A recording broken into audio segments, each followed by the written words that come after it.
The rain hadn't stopped for 3 days when the call came.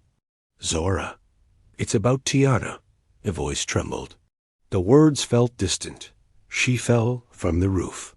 They said it like punctuation, not like death, not like her only sister had just been taken from the world.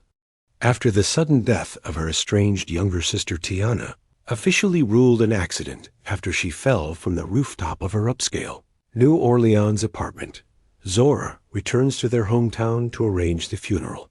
But while packing up Tiana's things, Zora discovers an undeveloped camera roll hidden in an old jewelry box.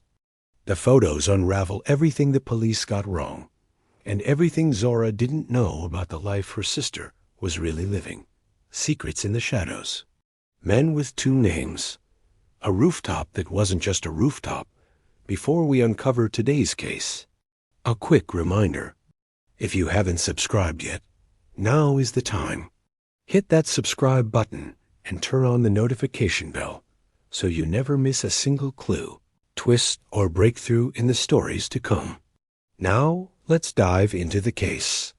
Zora's boots touched down on the cracked sidewalk outside the apartment like a memory she'd buried. She stood there, motionless, a week after the funeral, staring up at the building that claimed her sister's life. 3 floors. Red bricks weathered with time.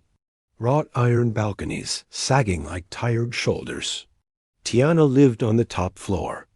Penthouse, she used to joke, though it was nothing more than a 1-bedroom walk-up with creaking pipes and peeling paint.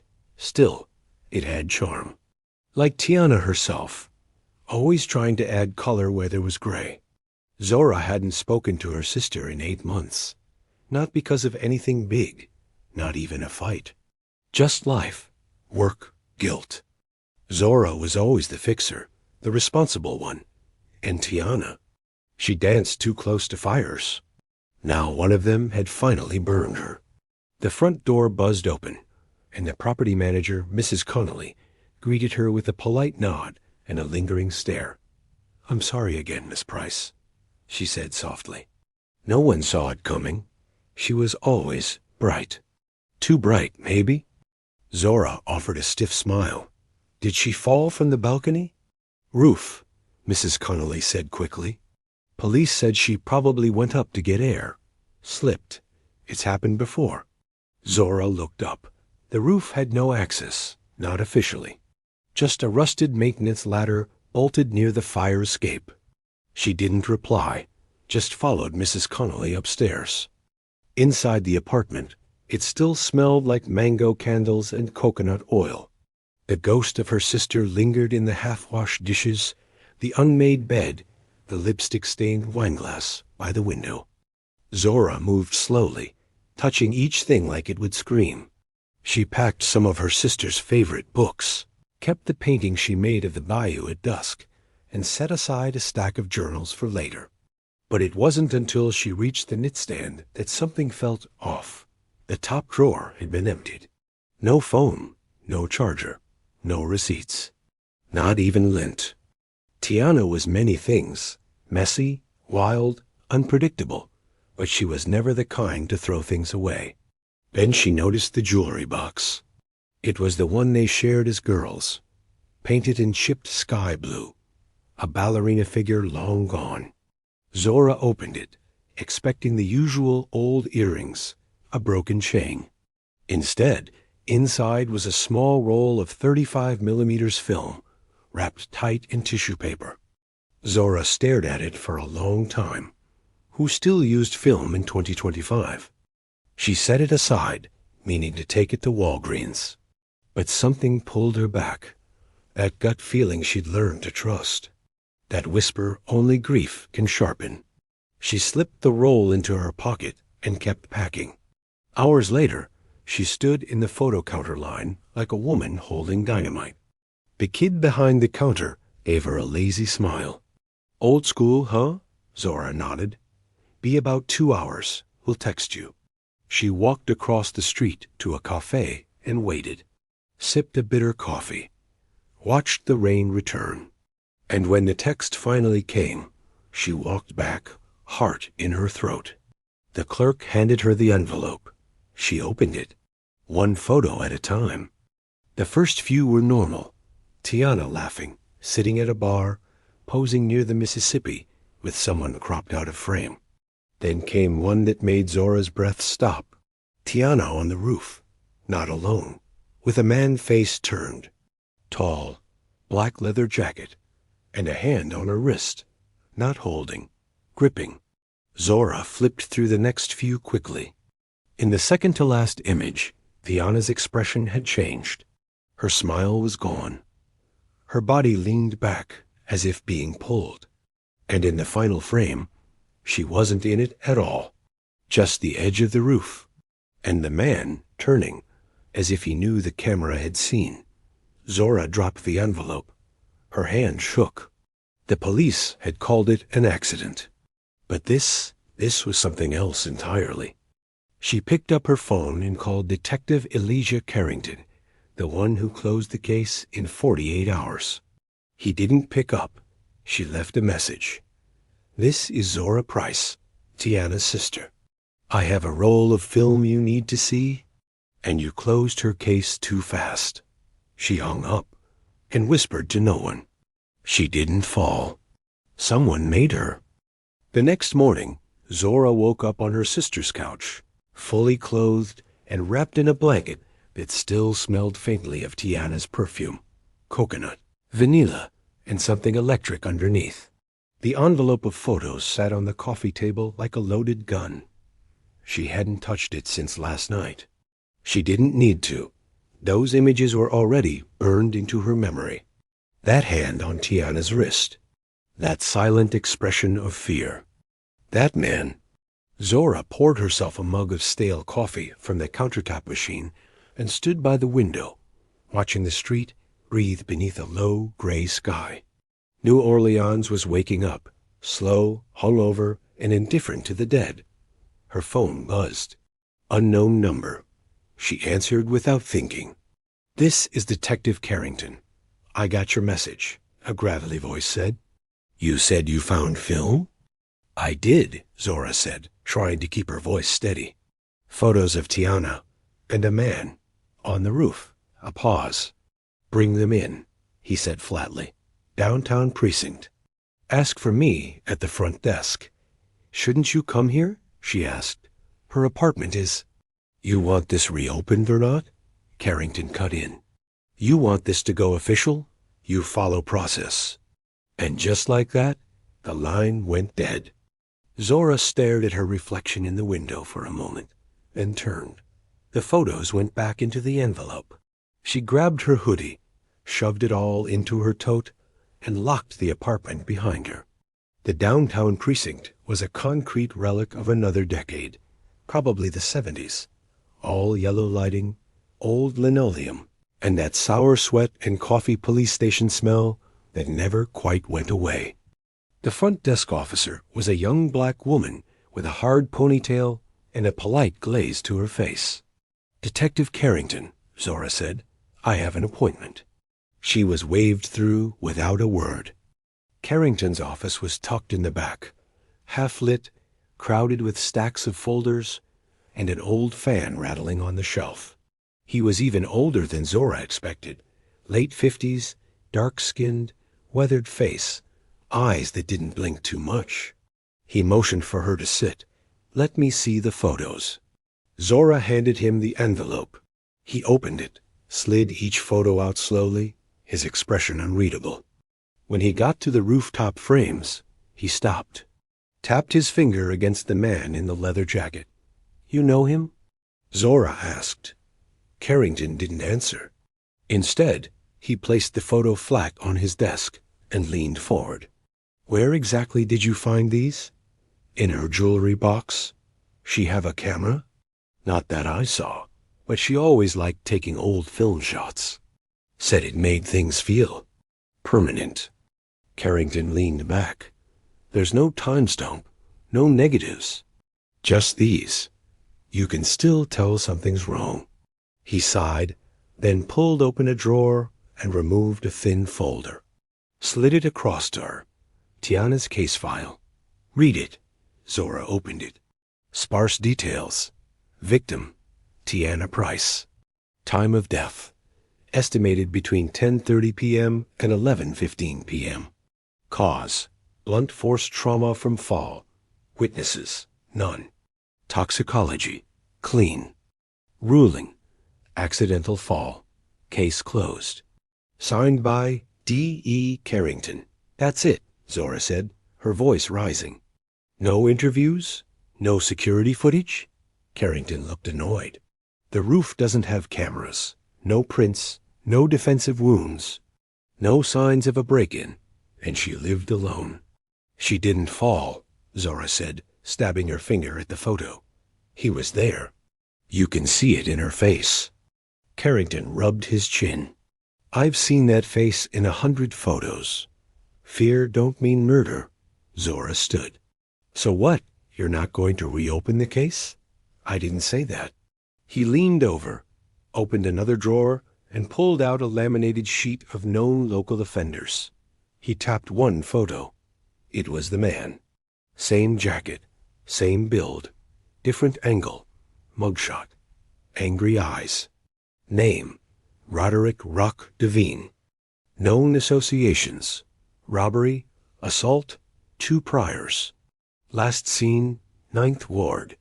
Zora's heart dropped. Carrington grunted. If that's him, we might have a reason to poke around. But if you're planning on playing detective... I'm not, she lied.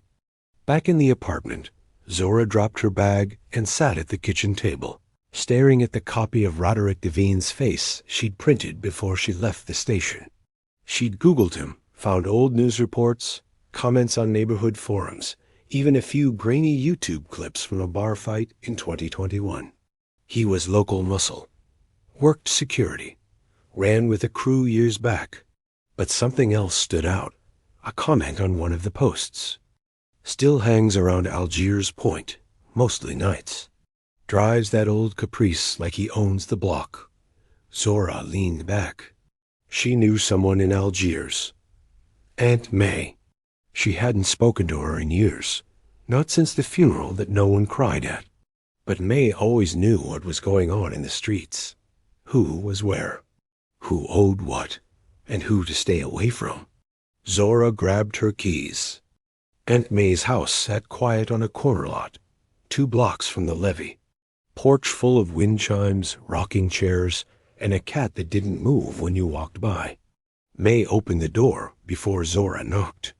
Lord, she said, her eyes narrowing. Look what the rain dragged back. I need a favor. You need forgiveness first. I'll take both. May stepped aside.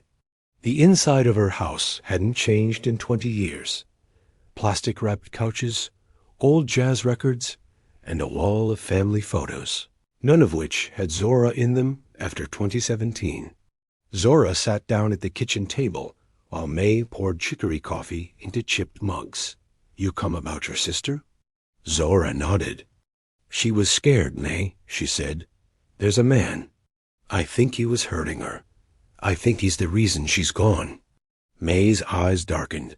You talking about Rock Devine? Zora froze. You know him? May sipped her coffee. Everybody around here does. That boy's been poisoned since he learned to walk. Where is he now? You don't want to know. I do. May leaned forward, her voice low. He works security at a strip club on Chupatulas. Off the books. Goes by Lace. He likes to drink there after hours. Watch people. Make threats. Zora's hand tightened around the mug. Baby, May said softly, whatever you think you're about to do, don't. Let the law handle this. Zora looked out the window. Rain again. No, she said. They already tried. They filed her under accident and went home. She stood. I'm going to find him. I just want to ask him what happened. And what if he lies? Zora paused at the door. Then I'll know he did it. The club didn't have a name on the outside, just a neon silhouette of a woman's leg and a flickering red bulb above a steel door. It was barely 11 p.m., but the bass already thumped low and steady through the concrete. Zora pulled her hoodie tighter as she stepped out of the Uber and looked up at the faded warehouse. Signage overhead, Chupatula's Industrial Supply. A front, obvious. The parking lot smelled like stale beer, hot asphalt, and regret. She paused near the entrance, scanning. No security posted outside. Just a camera above the door, and a guy in a puffy Saints jacket smoking a cigarette who barely looked at her. 10 at the door, he mumbled without eye contact. Zora paid and pushed inside. The heat hit her first humid, red-lit, claustrophobic. Then the sound R&B blended with trap drums, muffled conversations, low laughter, and the clink of glasses.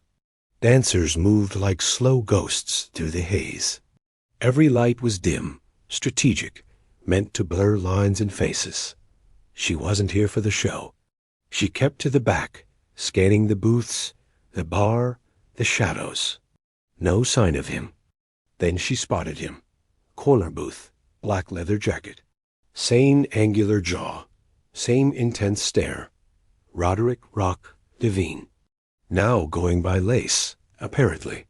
He sat with a wide-legged posture, one arm stretched across the booth back, sipping dark liquor from a lowball glass like he owned the building. 2 women lingered nearby, one half laughing at something he didn't say. Zora moved to the bar and ordered cranberry juice, no ice. She needed a reason to sit, to watch. The bartender, a middle-aged black man with dreads and a scar under his left eye, gave her a once-over and nodded. "You lost?" he asked. "No," Zora said. "Just remembering someone." He raised an eyebrow, but didn't push. 10 minutes passed. Then 20. Lace stood suddenly, glass still in hand, and moved toward the hallway labeled private. No one stopped him. Zora's heartbeat jumped. She waited, counted to 30, then followed. The hallway was quieter. 2 closed doors, one open room full of storage, and neon light tubes. She leaned into the silence and listened. Footsteps, voices. Lace's voice low and sharp, like gravel dragged across metal. "You let her talk too much," he said to someone. She was supposed to be a party girl, not a problem. Zora froze. Another man answered slurred and scared. "I didn't know she was taking pictures, Lace. I swear." A loud thud, then silence. Zora's fingers dug into the wall. Her chest burned. Tiana. They were talking about Tiana. She pulled out her phone, hit record, and peeked through the crack of the door. Lace stood over a younger man, gripping him by the collar. The man was shaking. "She said if I didn't back off, she'd send them to the cops," the younger man whispered. Lace leaned in. "You think she sent them?" "Not yet." Lace let go and turned. His face darkened. "Then we got a problem." Zora stepped back. Too fast. Her foot hit a mop bucket. It clanged loudly. The voices stopped. Zora turned and walked fast, not running just enough not to be obvious. But she could hear footsteps now. Fast ones, coming for her. She reached the main room, dipped behind a curtain near the bar, slipped through the exit, marked employees only, and burst into the alley behind the building. The air hit her like a slap. She kept walking, fast. Phone in her pocket, recording still on. Heart pounding. She didn't look back until she was 3 blocks away. Only then did she stop. Only then did she let her hands shake. Back at the apartment, she replayed the audio. Lace's voice, the threats, the admission that Tiana was silenced, the fear in the other man's voice, the mention of photos ones the police never found. Zora stared at the ceiling for a long time. Then she made a decision. She pulled out her laptop, created a burner email, and uploaded the recording to 3 secure drives. Then she typed, T.O. Detective Elijah Carrington. Subject, urgent new evidence in Zora Price's death. Attached is an audio recording from tonight. Captured at a club on Chupatula's street. Roderick Devine admits to knowing my sister was taking photos and implies he silenced her. You said you needed a reason to reopen. Here it is. Zora Price. She hit send, and then she waited in silence, staring at the shadows on the walls. The house didn't feel like Tiana's anymore. It felt like a crime scene. The email reply came the next afternoon. Short, measured, typical Carrington. We're reopening the case. Don't leave town. Zora exhaled and stared at the screen. It wasn't relief. Not yet. The fight had only shifted from silence to bureaucracy. That evening, a knock on the door wasn't the police. It was the man from the recording. The younger one. Eyes twitchy. Shirt damp under the arms. Looking over his shoulder before he spoke. You're Tiana's sister, right? Zora didn't nod, didn't speak. Just kept her hand near the pepper spray in her pocket. I didn't know she was your sister, he said quickly. I didn't know she was going to die. Zora narrowed her eyes. Then tell me what you did know. The man hesitated. Swallowed hard. She figured out what Lace was doing. What we were doing. Photos, blackmail setups, fake escort scams. Some girls agreed to it. Most didn't. Tiana wasn't like that. She wasn't involved? Zora asked. No, but she got close. Too close. Started asking questions. Sighed she'd go to the police. Or worse, go public. She took pictures. He nodded. Of everything. The girls. The money. Lace's meetings. Even the night on the roof. Zora's throat clenched. She didn't fall, did she? The man looked down at his shoes. No. Lace didn't push her. Not with his hands. But he backed her up there, cornered her. She screamed, cried. He said something like, if you drop it, I drop it. She stepped back. He didn't flinch. Just watched. And then she fell. She slipped, panicked. She was wearing heels. And Lace, he just stood there. Zora swallowed hard. The ache in her chest shifted. The rage sharpened. You're coming with me? She said. To the cops? No, to Carrington. Detective Carrington wasn't at the precinct. He was waiting at the rooftop. Zora and the witness arrived just before dusk. The sky bled orange and deep blue. The city buzzed below. Life didn't pause for truth. Carrington stood by the edge, near where the railing had long rusted out. He wore no badge. Just a worn black jacket, sleeves rolled, arms crossed. Zora didn't speak. She just handed him the phone. Audio recording. A name. A face. And now a witness. The man recited everything again, word for word, shaking. Carrington didn't interrupt. When it ended, the detective turned to Zora. I told you fear doesn't prove murder. And now? She asked. He pointed at the man.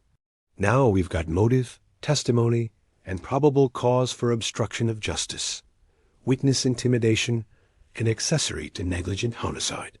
Zora blinked. So you'll charge him? Carrington nodded once. Not just him. Lace too. And if we trace the money trail, might pull in the whole chain. Zora stepped to the roof's edge and looked down. 3 stories. A fall that didn't look fatal until it was. She could almost hear Tiana's voice.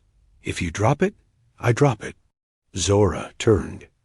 I want her name cleared, she said. No more accidental fall on the death record. I want the truth documented. Her real story. Carrington's jaw set. He didn't promise. But he didn't refuse. 2 weeks later, the local news aired a quiet segment. Roderick Devine, known as Lace, arrested in connection with the death of Tiana Price after new evidence surfaces.